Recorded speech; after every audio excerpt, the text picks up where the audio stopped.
In the bid to tighten tax administration, Uganda Revenue Authority recently sought to raise the tax rate of a second employment or a second job to 40% from 30% if this person earns more than 10 million shillings. To some tax analysts, this approach is problematic.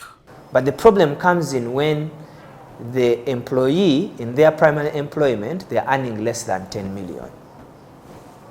So when you look at someone who has income of 10 million from secondary employment, the tax will be 3 million.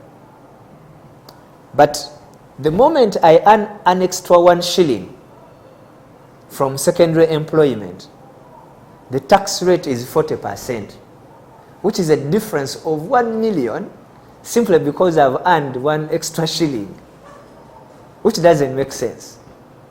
The other downside to the new tax measure is the negative impact on what is known as the gig economy, a sideways or a one-off income people make outside their salaries. If you take someone who is earning, say, 2 million shillings in a month,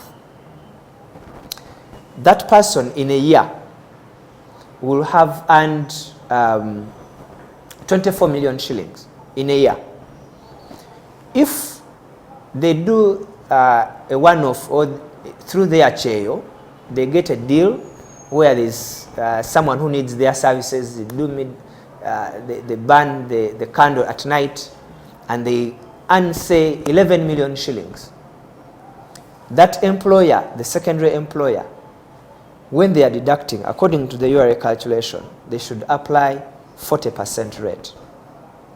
So if you are to do 40% rate on 11 million, that's about 4.4 million.